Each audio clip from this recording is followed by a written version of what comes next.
अभी हम श्रीमान हिज ग्रेस गुरु गौरांग प्रभु जी से राम कथा सुनेंगे। वो पैसे से अपना इंजीनियर थे। अभी राधा गोपीनाथ मंदिर गिरगांव में काफ़ी सालों से कई प्रकार की सेवा देते आ रहे हैं। यहाँ उत्सव चेंबूर सत्संग ग्रुप परिवार में भी हर सप्ताह बहुत अच्छा से अच्छे हम लोगों को उंगली पकड़कर भक्ति में आगे ले जा रहे हैं। और प्रभु जी बांसुरी इतना सुंदर बजाते हैं कि हम सीधा वृंदावन पहुंच जाते हैं, ऐसे भाव से बजाते हैं। तो आप लोग हर सप्ताह आने की कोशिश कीजिए और ये लाभ मत छोड़िए बांसुरी सुनने का। प्रभु जी के मुखारविंद से आज हम राम कथा सुनेंगे। श्री राम ने वही किया जो एक मनुष्य कर सकता है। क्यों? क्योंकि रावण ने उनको वर मिला था कि वो सबसे नहीं मार सकते मगर मनुष्य से वर नहीं मार, तो उन्होंने एकदम बिल्कुल वैसे ही पालन किया मनुष्य की तरह। इसलिए कहते हैं कि श्री राम लीला हमें बताती है कि आध्यात्मिक जगत कैसे जाना है, आध्यात्मिक जगत कैसे जाना है।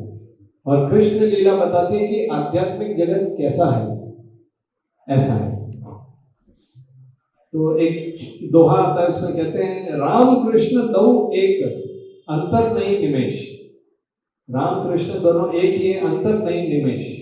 और इनके नयन गंभीर हैं और उनके नयन अति विशेष, चपल अति विशेष। तो कृष्ण के जो आंखें हैं चपल और श्री राम के नयन एकदम गंभीर, ऐसा। तो रामायण ये शब्द का ही अर्थ है अयन, जैसे उत्तरायण, सूर्य उत्तर में जाता है, दक्षिण आयन, जर्नी, सूर्य की जर्नी, यात्रा, तो राम की यात्रा। तो श्री राम ने कैसे यात्रा करी? भागवतम में आप देखेंगे, भागवतम का एक नाम कहते हैं श्री कृष्ण परिवर्तित, बिल्कुल श्री कृष्ण के बारे में है, मगर उसमें आप देखेंगे कृष्ण कहीं कहीं दशम स्कंद में है, बीच में कोई राजाओं की कथा है, दूसरी कोई ययाति महाराज की कथा है, अलग कथा है। मगर रामायण में राम हर जगह है, ऐसा कोई जगह नहीं है। रामायण में 7 कांड, जैसे कांड यानी कि वो अपना मीडिया वाला कांड नहीं, चैप्टर जैसा। जैसे भागवतम में स्कंद बोलते हैं, भागवतम में 12 स्कंद है, भगवत गीता में 18 अध्याय है, तो रामायण में 7 कांड है। वो कांड कैसे कैसे हैं? कुल मिला के 24,000 श्लोक हैं। बाल कांड पहला, जिसमें बताया गया कि वाल्मीकि नारद का संवाद, श्री राम का जन्म, उनका बचपन और श्री राम का विवाह सीता से, ये बाल कांड में आ जाता है। आगे आता है अयोध्या कांड, दूसरा नाम, उसमें श्री राम का विवाह के बाद कैसा उनका जीवन था और श्री राम का वनवास, यहां तक अयोध्या कांड आता है। तीसरा अरण्य कांड, अरण्य मतलब श्री राम अरण्य में गए और उसके बाद कैसे कैसे सीता देवी का हरण हुआ। चौथा किष्किंधा कांड, किष्किंधा कांड में बताया गया कि हनुमान जी और सुग्रीव से श्री राम मिले और सीता की खोज चालू करी। फिर पांचवा आता है सुंदर कांड। सुंदर कांड को सुंदर इसलिए बोलते हैं क्योंकि उसमें हनुमान जी की भक्ति है।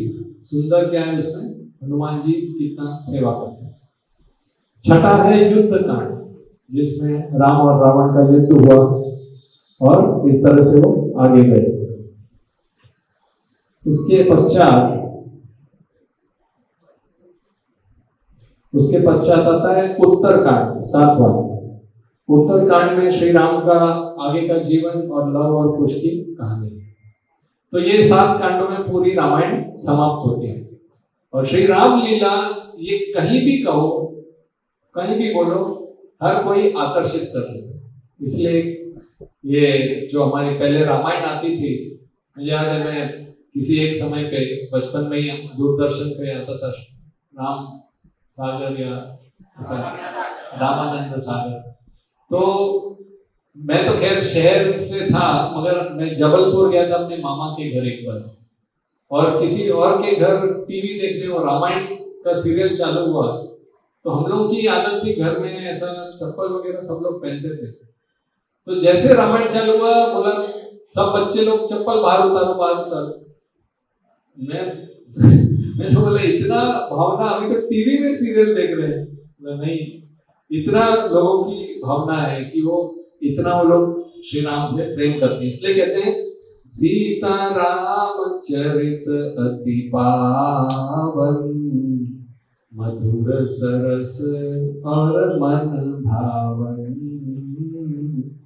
पुनि पुनि जितने सुने सुनाए, ये की प्यास बुझत न बुझाए। तो सीता राम के जो चरित्र हैं वो अति पावन हैं, मधुर हैं, सरस हैं और मन को भावन करने वाले हैं। पुनि पुनि कितने वो सुनाए, कितने लोगों ने उनको कितनी ही बार सुनाया है, मगर यह की प्यास बुझत न बुझे। ये सुनने से हमारी जो सुनने की इच्छा है वो कम नहीं होती, प्यास लगती जाती है। अच्छा, रामायण कई प्रकार की है। ऐसा एक वाक्य आता है, शत कोटि रामायण अपार। जितनी कोटि रामायण है उतनी कोटि बहुत सारे लोगों ने लिखी है। जैसे एक बार एक कथाकार एक कथा कर रहे थे, तो ऐसा कहते हैं जहाँ राम कथा होती है वहां हनुमान जी सुनते रहते। तो उन्होंने बोला कि हनुमान जी, वो सुंदरकांड से बता रहे थे, हनुमान जी ने एक छलांग लगाई, लंका में पहुंच गए, दूसरी छलांग लगाई, वापस आ गए।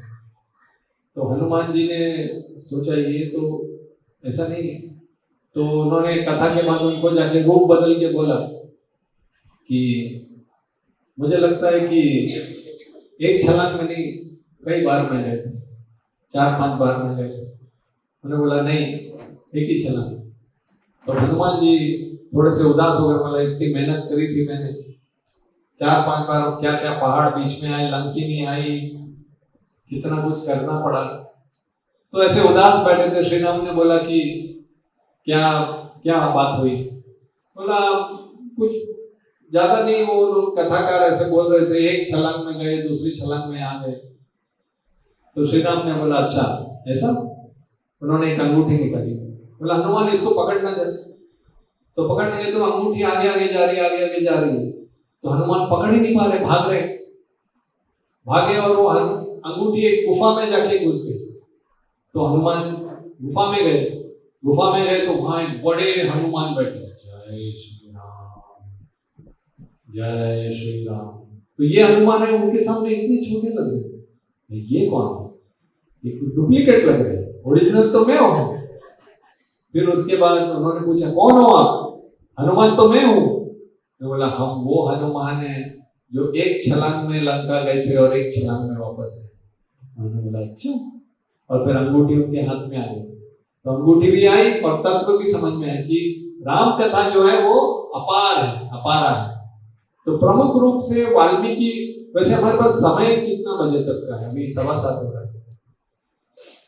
ये अपना कार्यक्रम के अनुसार, विषय सूची के अनुसार मैं ले लूं, नहीं तो इसका अपार, अभी अपार इसलिए बोल रहा हूं कोई अंत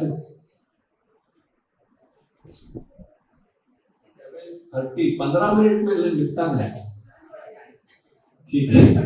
तो देख लो, आप लोग का रिसीवर तेज करो, मैं तो स्पीड में बता दूंगा। तो वाल्मीकि जी ने एक रामायण लिखी है, वो प्रमुख संस्कृत में है और उसको प्रमुख माना जाता है। फिर तुलसीदास जी ने रामायण लिखी है, वो अवधि में है, वो रामचरितमानस है। कंब मुनि ने तमिल में रामायण लिखी है, कंब रामायण।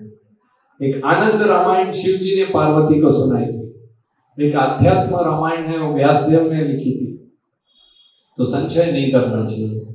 और रामायण का ऐसा है कि जैसे बाकी मूवी होती तो उसका प्लॉट बदलता रहता है, ये रामायण एक ही रहती है, सेम हमेशा। तो एक श्लोक में अगर रामायण बोलना है तो अभी उन्होंने पूरी रामायण, अगर एक श्लोक में, एक श्लोक की रामायण भी है, पढ़ देता हूं।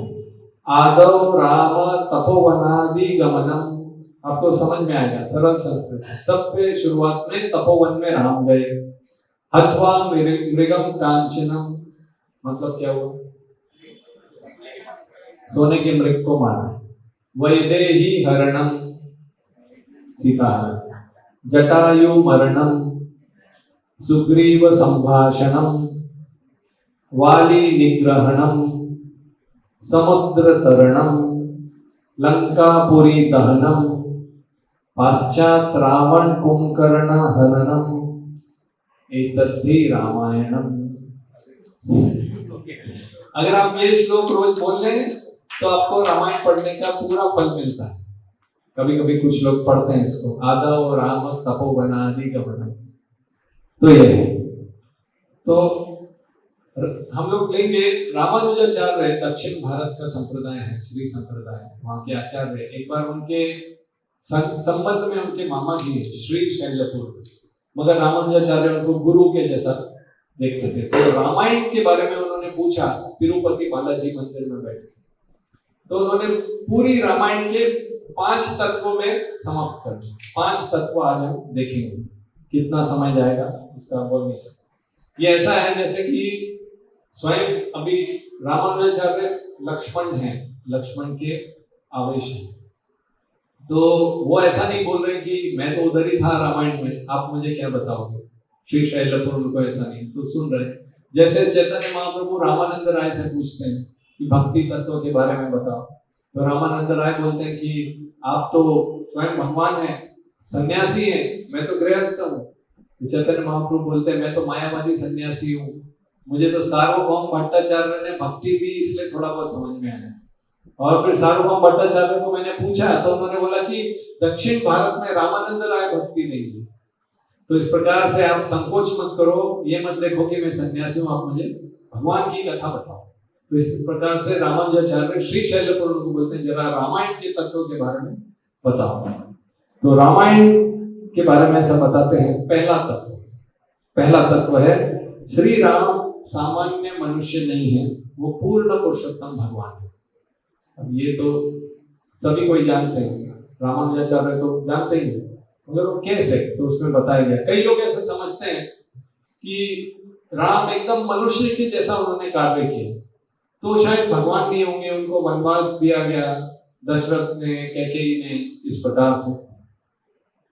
तो उसमें बताते हैं कि ये उनकी लीला है। एक बार नारायण के साथ समक्ष भी ये लक्ष्मी देवी उनका चरण सेवा कर रही थी, तो उनके चेहरे पे थोड़ा सा असंतोष देखा नारायण ने। बोला क्या बात है? बोला कि सेवा तो मिल रही है मगर एकांत नहीं है। नारायण ने बोला इससे और एकांत क्या, पूरा क्षीर सागर है और आप और मैं बस। बोला ऊपर देखो अनंत शेष करोड़ों आंखों से हमको देख रहे हैं, मुझे अकेला चाहिए, एकांत में सेवा करनी है।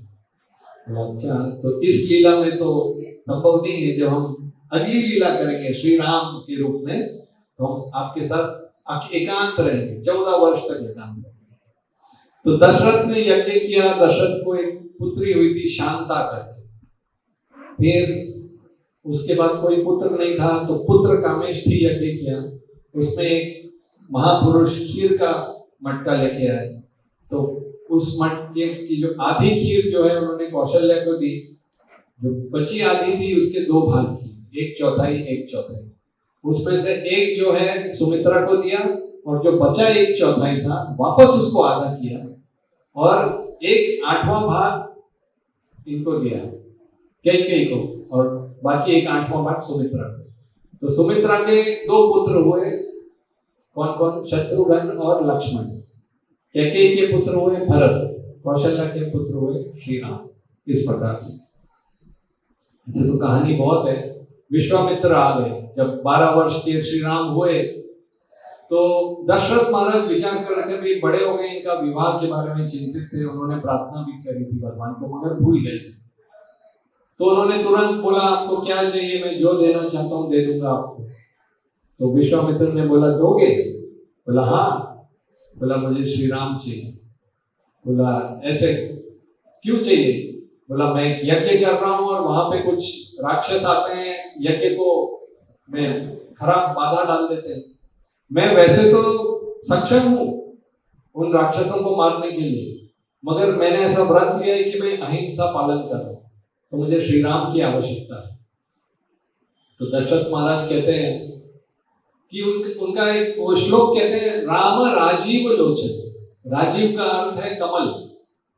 तो राम जो है राजीव लोचन है, उनके कमल जैसा सूर्यास्त हो जाता है, 5-6 बजे उनकी आंखें बंद हो जाती है। और आप जिन राक्षसों को मारने की बात कर रहे हैं वो तो रात को निशाचर हैं, वो रात को निकलते हैं। तो राम राजीव लोचन। तो विश्वामित्र क्रोधित हो जाते हैं, बोलते हैं वशिष्ठ को पूछ लो, ये भगवान है, पूर्ण पुरुषोत्तम भगवान।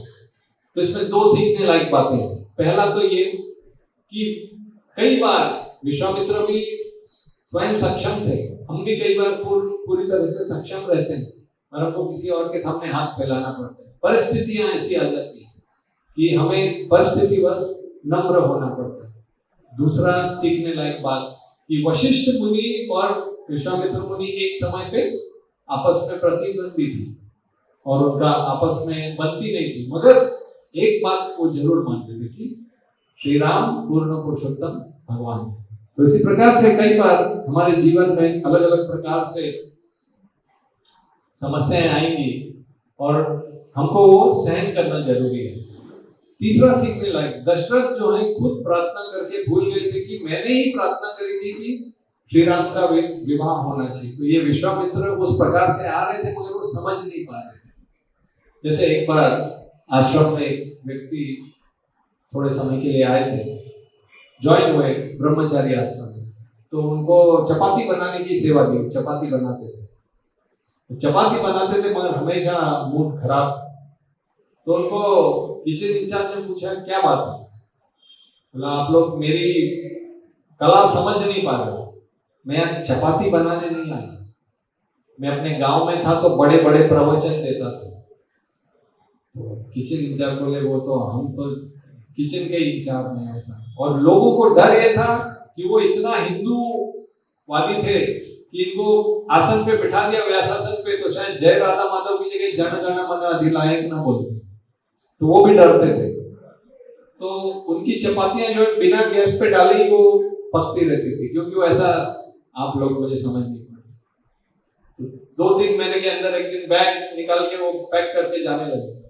बोले क्या हुआ? बोले नहीं, मैं यहाँ चपाती बनाने नहीं आया। तो वो चले गए। कई वर्षों बाद मिले वापस। बोले और कैसा चल रहा है प्रचार, हिंदू प्रचार? बोले क्या बताएं, विवाह हो गया अभी तो, और पत्नी को बैकएक है तो चपाती मुझे ही बनाना पड़ती है। शायद आश्रम में रहा था तो थोड़ा सेवा बदल जाती, चपाती से दूसरी मिल जाती, अब तो जीवन भर नई चपातियां। तो कभी कभी उनको समझ में नहीं आता है कि ये परिस्थिति मेरे सामने क्यों आ रही है, मगर उसको सहन करना जरूरी है। एक बार एक प्रभुपाद को एक व्यक्ति को प्रेसिडेंट बनाना था, एक मंदिर का अध्यक्ष बनाने की इच्छा थी और उसको पता था और उसको बनना नहीं था। तो उसने एक कागज में पूरा लिख के रखा था, तैयार, सब पूरा जवाब रेडी, प्रभुपाद जो बोलेंगे, क्योंकि लिख के इसलिए रखा था प्रभुपाद के सामने क्या मन वो समझ में नहीं आएगा, वो राजी कर लेंगे। सारे कारण बताते क्यों मैं प्रेसिडेंट नहीं बन सकता। तो प्रभुपाद ने मैसेज भेजा कि जरा बुलाओ उनको। तो बराबर कागज खीसे में लेके रेडी गए वो। प्रभुपाद ने बोला ऐसा है कि संन्यास ले लो, ये तो गूगली बॉल हो गई। वो सोच रहे थे कि वो मंदिर का प्रेसिडेंट बनने के बारे में बोल रहे हैं, मगर ये तो ऐसी बॉल आ गई। बोले संन्यास, बोला प्रभुपाद मैं तो घर गृहस्थी वाला हूँ। बोला कोई बात नहीं, कृष्ण संभाल लेंगे घर गृहस्थी। बोला प्रभुपाद मेरी पत्नी है, बच्चे हैं, उनको कौन संभालेगा? बोला वो भगवान कर लेंगे, तो ले लो संन्यास ले लो। बोला प्रभुपाद मेरी इंद्रियां संयम में नहीं है, मैं कैसे संन्यास? वो धीरे धीरे हो जाएंगी, चिंता मत करो। तो बोले हर जो है पासा फेल हो रहा है, तो गिड़गिड़ा लगे, प्रभुपाद मैं कुछ भी करने के लिए तैयार हूँ, मुझे संन्यास नहीं लेना है, नहीं लेना संन्यास। बोला कुछ भी? बोला प्रभुपाद कुछ भी, एप्पल प्रेसिडेंट बन जाओ। बोला प्रभुपाद। तो ऐसा है कि कई बार हमारे जीवन में परिस्थिति आती है मगर वो हम समझ नहीं पाते, इसलिए हमें समर्पण करना जरूरी है। तो धनुष था एक, विश्वामित्र मुनि ने अलग अलग उनको सिखाया। और एक तो ये जनक महाराज के पास एक महेश चाप करके शिव जी का धनुष आया था उनकी परंपरा में, और वो इतना भारी था कि 8000 सैनिक उनके उठाते थे, 2 मिनट उठाते थे और आधे घंटे के लिए हाँफते थे, इतना वो भारी था, 8000 सैनिक उठाते थे। तो एक बार सीता देवी बगीचे में थी, फूल तोड़ने के लिए एक डाली ऊपर थी, सहेली ने बोला बड़ी ऊपर है, बोला 1 मिनट, वो अंदर से वो महेश चाप उठा के ले आई और वो ऐसे तोड़ा और रख दिया।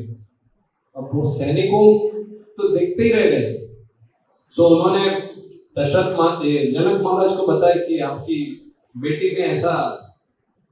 जनक महाराज उनके पास गए, सीता क्या किया तुमने आज? मैंने वो वापस रख दिया था, वो तो उधर ही रखा जिधर से लिया था।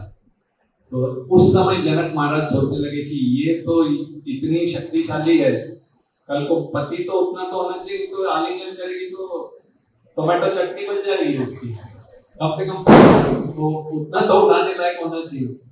अच्छा, यही धनुष रावण उठा नहीं पाया था, सीता देवी ने उठा लिया था। तो अगर तर्क लगाएं तो सीता देवी को जब रावण हरण करने आया तो अगर एक उल्टा रपाटा मार के तो उसके 10 के 10 सिर फुटबॉल की तरह उड़ गए होते, और क्या फिर रामायण नहीं होती थी पूरी, वो एक थ्रिलर स्टोरी बन जाती थी, सैड स्टोरी, ट्रेजेडी नहीं बनती थी।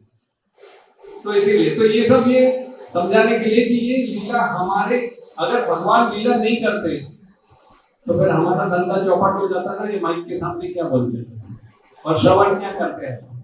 तो लीला इसीलिए करते हैं कि हम सुने और अपने हृदय को शुद्ध कर सकें। अच्छा, तो फिर विश्वामित्र ने उनको बोला कि देख लो, श्री राम को बोला जरा देख लो जाके वो धनुष को, देख लो का अर्थ वो समझ गए। तो गए और उन्होंने बाण को तोड़ा। तो ऐसा बताते हैं कि कई प्रकार के सेवक होते हैं, तो उसमें एक है जो गुरु की इच्छा समझ जाते हैं, इसलिए हमको सेवा समझना चाहिए। फिर उसके बाद दशरथ महाराज ने एक दिन आईने में अपना देखा 60,000 वर्षों के बाद, तो एक केश सफेद हो गया।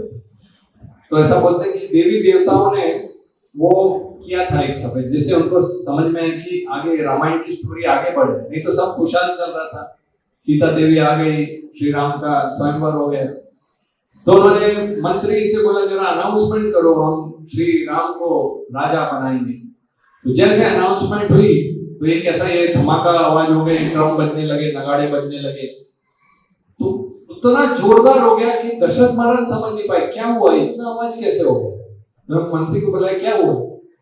अब वो मंत्री बोले आप पूरा ना माने तो हम बताएं। हम बताइए। नहीं, आप बड़े अच्छे राजा हैं, मगर जैसे हमने अनाउंस किया कि श्री राम को राजा बनाएंगे तो इतना हर्षोल्लास हो गया लोगों में। तो दशरथ महाराज दुखी हो गए, बोले मतलब मैं अच्छा राजा नहीं था। बोला आप बहुत अच्छे राजा थे, आपने 60,000 वर्षों में ये सबसे अच्छा निर्णय लिया है, मतलब इससे पहले मैंने निर्णय अच्छा नहीं लिया। तो मंत्री ने बोला अब तो क्या बताएं, आप बहुत अच्छे राजा हैं, मगर श्री राम इतने सुंदर हैं, इतने गुणवान हैं कि हम चाहते हैं कि श्री राम आ जाए, आप अभी रिलैक्स करो। तो दशरथ महाराज समझ गए।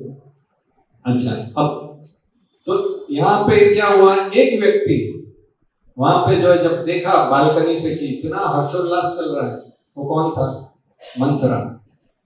मंथरा मतलब मंथन, उसने कैकेयी के हृदय में मंथन करते। ये सब मैं बहुत ही फास्ट जा रहा हूँ, समय बता दिया है, नहीं तो ये बहुत डिटेल में है। तो जैसे ऐसे बताया जाता है श्री राम का दुश्मन कोई हो ही नहीं सकता। क्यों नहीं हो सकता है?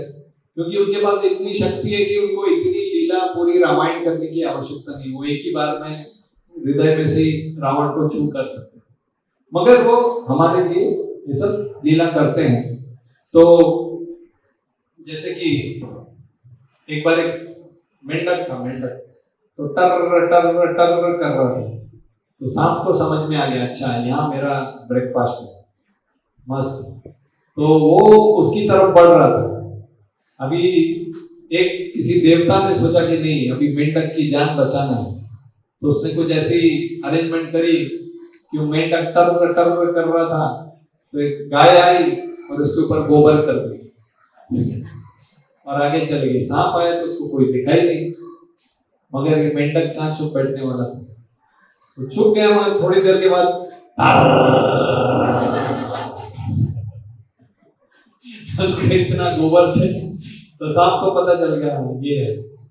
तो इस तरह से सांप को पता चल गया, उसने खा लिया। तो ये क्यों बताया मैंने कथा, अगर हम श्री राम की कथा नहीं सुनेंगे तो हम केवल टर प्रजल्प करेंगे और हमारे जीवन में अलग अलग प्रकार की समस्या आएगी। तो मंथरा ने पूछा क्यों इतना खुशी मना रहे हैं, क्या कौशल्या ने दान दक्षिणा चालू कर दी है क्या? मतलब पहले से उनके मन में एक था। ज्यादा डिटेल में तो जाना बहुत कठिन है, और उन्होंने कैकेयी को समझाया अलग अलग। ऐसा बताते हैं कैकेयी के कर्ण एक जैसे सांप के होल के जैसे थे। एक तुलसी, ये कालिदास अपनी रामायण में बताते हैं। और उसमें मंथरा ने जो है पानी डाला, तो 2 सांप बाहर आए। वो 2 सांप क्या थे? 2 ये वर चाहिए इस प्रकार से।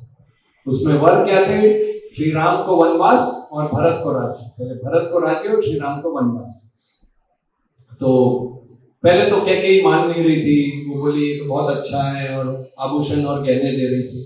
तो धीरे धीरे धीरे असत्संग करके सुनते सुनते सुनते सुनते वो ऐसा उन्होंने जाके, और तो फिर वो इतना राजी हो गई, उसने बोला वाह मंथरा वाह, ये मैं तो सोच ही नहीं पाई थी। और मंथरा कुबड़ी थी, बोला मैं तुम्हारे वो कुबड़े, इसको मैं चंदन का तेल लगाऊंगी और गहने लगाऊंगी। मैं अभी जाती हूँ दशरथ महाराज से 2 वर मांगने के लिए। मंथरा ने बोला नहीं, बहुत होशियार थी मंथरा, ये ऐसे नहीं करना, पहले जाके कोप भवन में बैठ जाओ और बात मत करो, दशरथ आएंगे बिल्कुल बात मत करो। अच्छा ऐसा करना पड़ता है? बोला नहीं, ऐसे जाके मांग लोगी तो ना बोल देंगे। तो फिर वो गई, सब ड्रेसिंग ये कर दिया, बाल खोल दिए। दशरथ महाराज है, क्या हुआ क्या हुआ?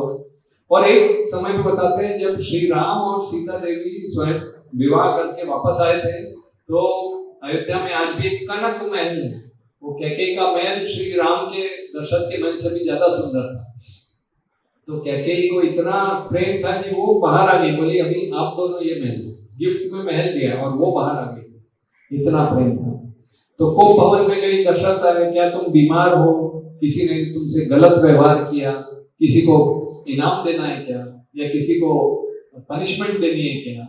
और इस तरह से दशरथ अलग अलग पूछ रहे थे, जवाब ही नहीं दे रही। तो उन्होंने उनके केशों को हाथ फिराया, बोला क्या बात, तुमको क्या चाहिए, मैं तुम्हें पूरा राज्य दे देता हूँ। इस तरह से उन्होंने बोला, मगर पूरा ट्रेनिंग पूरा था, उन्होंने सुना नहीं, चेहरा उधर कर लिया। तो दशरथ जो है बताते हैं कि वो 10 दिशा में उनके रथ वो हाँक सकते थे, मगर वो समझ ही नहीं पा रहे थे आगे क्या आने वाला। जैसे शिकारी जब बांसुरी बजाता है तो हिरण जो है पूरा स्तब्ध हो जाता है, फिर वो उसको पकड़ में आ जाता है। तो मंथरा ने, ये कैकेयी ने बोला आप कुछ भी दोगे? दशरथ बोले मैं कुछ भी, राम की कसम खाता हूं, मैं कुछ भी देने के लिए तैयार हूं। तो उन्होंने सोचा ही नहीं था ऐसा। फिर उन्होंने बोला भरत को राज्य और श्री राम को वनवास। स्तब्ध हो गए, शॉक हो गए। तो उन्होंने अलग अलग पहले गुस्सा किया कि तुम पापी हो, तुम ऐसा कैसे बोल सकती हो, मान ही नहीं रही। और उसके बाद फिर लॉजिक से समझाए, तर्क से, कि श्री राम तो कौशल्या से ज्यादा आपको प्रेम करते हैं और उनको थोड़ी राज्य की कामना है, वो तो भरत लेगा नहीं राज्य, इसलिए मैं राम को ये बना रहा हूँ। मगर मंथरा ने पहले ही बताया था, देखो भरत अभी नहीं है, वो अपने मामा के यहाँ गए और तभी वो राज्याभिषेक करवाना चाह रहे, ऐसी पट्टी पढ़ाई। फिर प्रेम भी दिखाया कि तुम क्यों ऐसा कर रही हो। फिर भीख मांगने लगे, गिड़गिड़ाने लगे दशरथ महाराज। मगर कैकेयी ने फिर जो बोलना चालू किया, आप अपने वंश के कलंक को, ये जो आपने वर दिए अभी मान नहीं रहे हो, ऐसा कहते कहते। तो इस तरह से एक बार मुझे याद है, एक भक्त जो है ट्रेन में पुस्तक वितरण कर रहे थे, तो पति पत्नी बैठे थे। तो ऐसा एक सिस्टम करते थे कि वो जो पुस्तक पत्नी के हाथ में देते थे और बात पति से करते थे, तो दोनों बिजी हो जाते थे। तो पति को समझा रहे थे, ये पुस्तक है। तो पति ऐसे पूछ वाले से बैठे हुए थे, बोले आप लोग नौकरी किया करो, क्या कर रहे हो? तो नम्र थे, हाँ पढ़ाई किया करो। और वो देख रहे थे पूरे ट्रेन कंपार्टमेंट में, तो तब तक नम्र थे। फिर उनको लगा कि ठीक है, कितने की किताब है? बोला इतने की किताब है। तो उन्होंने पैसा निकाला और दे दे। जैसे पैसा नहीं, तब तक वो पत्नी जो घूंघट में बैठी थी, कुछ नहीं ऐसे बुक लेके बैठी थी, जैसे पैसा दिया, क्या करते हो? पुस्तक ले लेते हो, इतनी पढ़ी हुई है, पढ़ते पढ़ते नहीं हो, घर में इतनी सारी पढ़ी हुई है। पति एकदम हुआ था और वो पुस्तक वितरण वाले भी नम्र हो गए, बोले अभी हमको चिल्लाएंगे। तो ये इस तरह से कभी कभी समझ में नहीं आता कि क्या हो जाएगा गूगल। इसलिए हमको प्रजल्प नहीं सुनना चाहिए, गलत व्यक्ति से हमको नहीं सुनना चाहिए। शब्द जो है सही भगवान के बारे में सुनना जरूरी है। तो 7:30 तो इधर ही हो गया। 7:45 ओके। तो इस तरह से निंदा नहीं सुनना चाहिए, ऐसा बताते। सत्संग जो है, सत्संग हमको बचा सकता है और सत्संग हमको माया से बाहर निकाल सकता है, जो भी हम जिस भी माया में है। और जो डोरी है जिसके द्वारा हमको सत्संग खींच के निकाल सकते हैं, वो है हमारी श्रद्धा। तो हमें ऐसा कोई कार्य नहीं करना चाहिए कि वो डोरी कट हो जाए, हमारी श्रद्धा खत्म हो जाए। एक बार की बात है, जगन्नाथपुरी में कुछ भक्तों ने सोचा कि हम जितना ज्यादा देर रथ खींच लें उतना अच्छा। तो रथ कभी कभी पहले दिन के बाद पहुंचता नहीं है, तो दूसरे दिन, तो उन्होंने डोरी पकड़ी और कोई था ही नहीं, मतलब कम लोग थे। तो दूसरे दिन वो खींचते जा रहे थे और उधर पंडा ने वो निकाली थी, कनेक्शन ही छोड़ दिया। तो लेके भागते जा रहे 1.5 मिनट तक डोरी लेके, पता चला रथ तो उधर ही, कनेक्शन ही टूट गया। इसलिए हमारी श्रद्धा जो है हमको बचा के रखना चाहिए कभी भी। तो ये पहला था कि श्री राम सामान्य मनुष्य नहीं है। दूसरा है श्री राम के चरण कमलों में शरणागति करना जरूरी है, ये एक साधन है। तो इस प्रकार से श्री राम को जब कैकेयी ने बोला कि आपके पिताजी कुछ कहना चाहते हैं, दशरथ महाराज कुछ कह नहीं पाए, मतलब मैं बता देती हूँ ऐसा ऐसा। तो श्री राम ने बोला आप डायरेक्ट मुझे बता देती तो भी मैं चला जाता, इस प्रकार से। और इसलिए हमको जो है सेवकों की बहुत आवश्यकता है, और श्री राम के चरणों में शरणागति क्या है उसके बारे में बताया जाता है। जैसे श्रील प्रभुपाद एक बार झांसी में थे, उन्होंने एक पुस्तक लिखी, अन्य लोगों की सुगम यात्रा। तो एक प्रभु एक आए, उन्होंने बोला ये किताब पढ़ने से क्या होगा? तो प्रभुपाद ने बोला ये किताब पढ़ने से आप भगवत धाम जाएंगे। बोले अच्छा भगवत धाम जाएंगे, ये झांसी वापस आ सकते हैं कि नहीं? बात में बोले झांसी वापस नहीं आ सकते। बोला तो ले लीजिए, आपकी किताब आप ही को दूंगा। तो इसीलिए वो शरणागति जब तक नहीं होगी तब तक हमें फायदा नहीं होगा। तो श्री राम जो है पहले कौशल्या को बताने गए, तो वो आना चाहती थी, उनको ना बोला। सीता देवी को बताने गए, तो सीता देवी ने अलग अलग तर्क दिया। उन्होंने बोला कि मैं आपके साथ आना चाहती हूँ। राम ने बहुत समझाया, आप तो रानी हैं, आपको पता नहीं वहां पे कितने कांटे हैं, पत्थर हैं, निशाचर हैं, जंगली जानवर हैं। उन्होंने बोला नहीं, मुझे लगता था कि जनक महाराज ने किसी पुरुष के साथ मेरा विवाह किया है, मगर शायद लगता है स्त्री हो, आप मेरी रक्षा नहीं कर सकते। तो ऐसा ऐसा बोला। फिर बोला आप, श्री राम ने उनको समझाया मेरा एक मिशन है, मैं जा रहा हूँ कुछ कारण से रावण का वध करने के लिए। तो सीता ने बोला आप ऐसा मत सोचो, मैं आपके मिशन में बाधा बनने वाली, मैं आपको हेल्प करूंगी, मैं आगे जाऊंगी। और आपको श्री राम रावण को मारने के लिए कोई कारण तो चाहिए, आप इतने सज्जन हैं कि कोई कारण नहीं होगा, तो पहले मैं लंका में जाऊंगी, आपको कारण दूंगी कि रावण को मारने के लिए। तो वो उनका वीजा पास हो गया। आगे फिर श्री राम लक्ष्मण के पास आए, लक्ष्मण ने बोला मैं भी। तो श्री राम ने बोला नहीं, मेरी तो वो पत्नी है, आप अपनी पत्नी के साथ रहो, मैं अपनी पत्नी। बोले नहीं। ऐसा करके उन्होंने अलग अलग बताया कि आपने जब हाँ बोला था तो वयम बोला था, हम बोला था तो हम मतलब मैं था उसमें। और इस तरह से फिर वो सीता देवी को देखते हुए बोलते हैं कि मुझे आपकी सेवा में जाना है, और अगर जंगल में आग भी लगी होगी तो पहले मैं जाऊंगा, वो आग बुझाऊंगा, फिर आपको। तो सीता देवी ने मतलब हमेशा जो है उनको भगवान के भक्तों की, तो उन्होंने आंखों से हाँ बोला, फिर उनका भी वीजा पास हो गया। अच्छा, उसके बाद क्या हुआ कि इसलिए बताते हैं कि हमको राधा रानी या सीता देवी की शरण की बहुत जरूरत है। कई बार बोलते हैं नारायण जो है, जीव सामने आता है, बोलता है कि मैं मुझसे गलती हो गई, मैंने नियम लिए थे, पालन नहीं कर पा रहा, तो भगवान के नारायण के सामने यहाँ भूदेवी होती है, यहाँ श्री देवी होती है, तो भूदेवी की तरफ देखते हैं, वैसे जीव को देखते हैं, वो बोलते हैं ये ऐसा बोलता है, हर बार वही बोलता है, वही करता है, सालों से सुधार ही नहीं रहा। तो भूदेवी उनको बोलते हैं कि कोई बात नहीं, आपके डिक्शनरी में रिजेक्ट ये शब्द ही नहीं है, वो कितना भी बुरा क्यों ना हो आप उसको स्वीकार करिए। तो नारायण बोलते हैं श्रीदेवी, ये भूदेवी ऐसा बोलती है, आप उससे सहमत हैं? तो श्रीदेवी बोलती है मैं बिल्कुल सहमत नहीं, उसने जो बोला कि उसमें बुरे फॉल्ट्स हैं, गलतियां हैं, उसमें फॉल्ट्स है ही नहीं, तो आप उसको स्वीकार ही करो। तो ऐसा है, तो भगवान की शक्तियों के साथ हम जाएंगे, शरणागति करेंगे, तो हमें ये मिलेगा। एक दिन आ जाता है, फिर अयोध्या से जाने का समय आ जाता है, तो सब लोग जाते हैं, फिर सुमंत्र उनको छोड़ते हैं, बड़े रोते बिलखते हुए जाते हैं, और फिर सुमंत्र पूछते हैं श्री राम सीता लक्ष्मण को कि दशरथ महाराज के लिए कोई मैसेज तो दे दीजिए, वहां पे वो रो रहे हैं।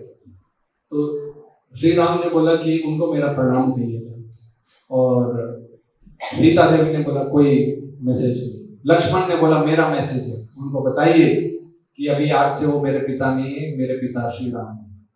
और इस तरह से, क्योंकि उन्होंने श्री राम को अयोध्या वासियों से अलग किया है, उनको ये किया है, ऐसे करके उन्होंने मैसेज भेजा।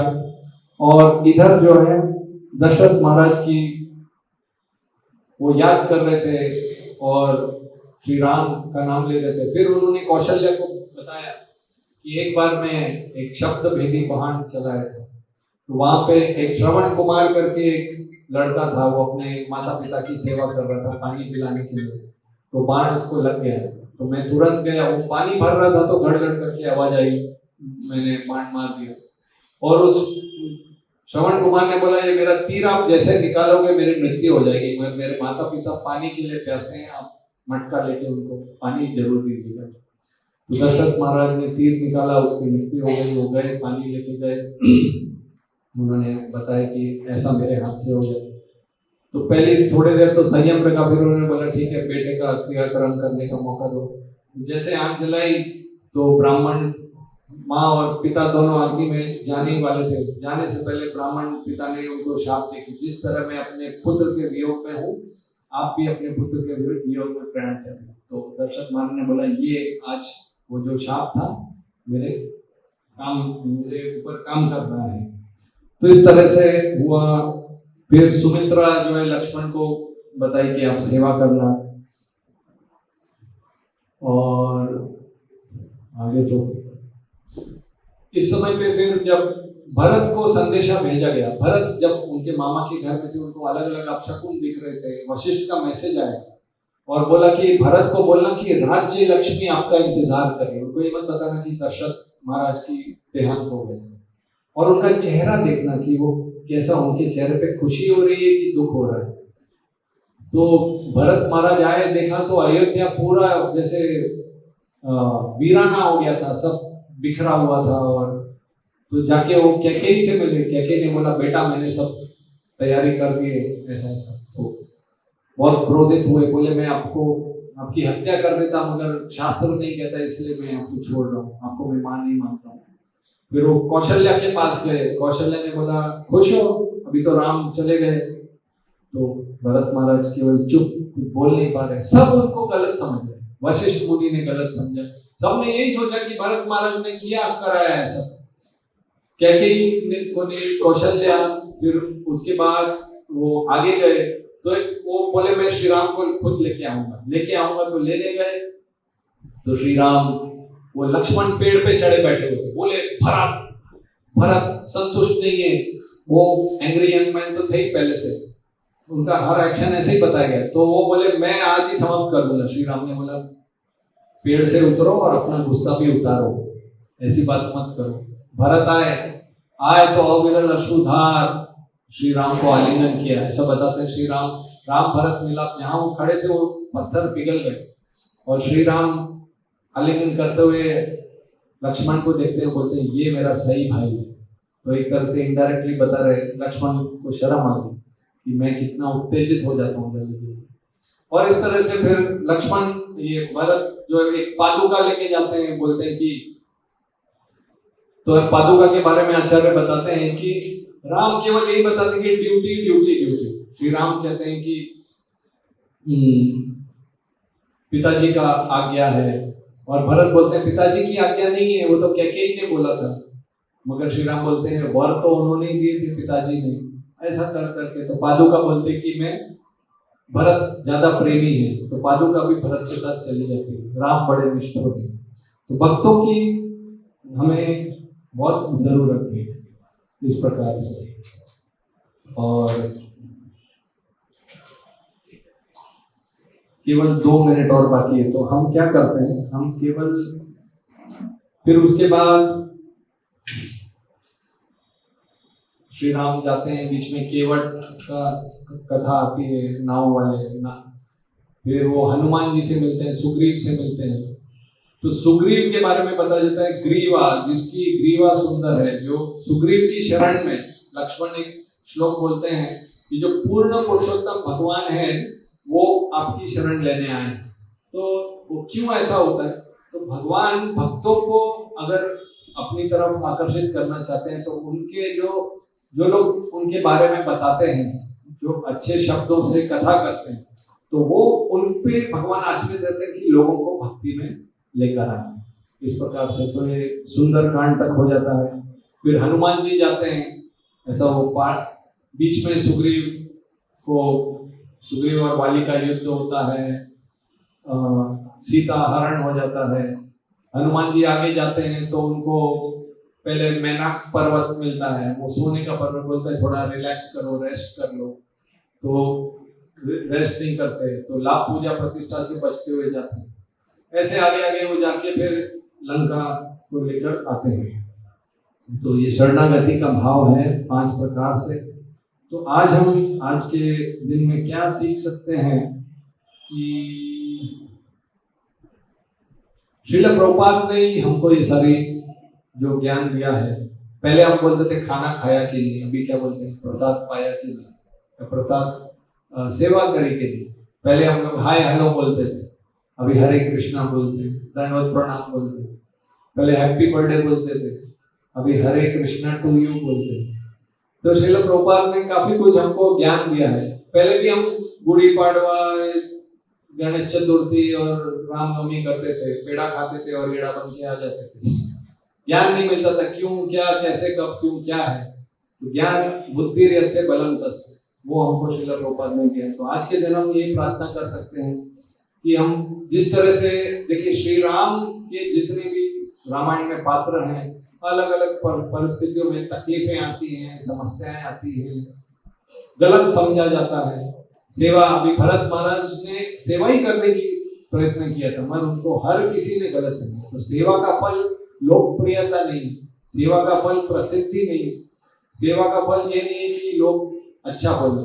सेवा का फल है शरणागति, हम केवल प्रेम से सेवा करना, ऐसा। तो कई बार हमको गलत समझा जाएगा, परिस्थितियां इस संसार में उतार चढ़ाव आते रहेंगे, तो उसमें हमको यही प्रार्थना करनी कि हम भगवान की सेवा में लगे रहें। और आखिरी जो हम विचार कर सकते हैं कि रावण जो था वो अनर्थों का प्रतीक है। तो इस संसार में हम अनर्थों को लेकर पड़े हुए, ऐसा बताते हैं सीता देवी जीव का प्रतीक है, एक प्रतिनिधि के जैसा।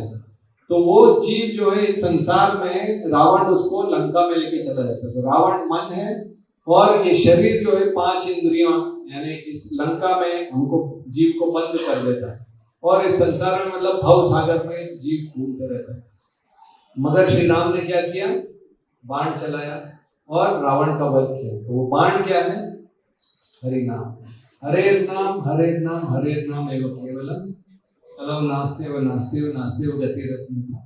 तो इसी तरह से हम भगवान के नाम की अगर हम शरण लेंगे, नाम हमेशा हमारे साथ रहेगा, हमेशा रहेगा किसी भी परिस्थिति में, तो हमारे जितने भी परिस्थितियां हैं, संघर्ष हैं, उससे हम महाराज। इसी प्रकार से यहाँ पे कथा को विराम देंगे। श्री सीताराम लक्ष्मण हनुमान की, सियावर रामचंद्र की, श्री राम नवमी महोत्सव की, श्रील प्रभुपाद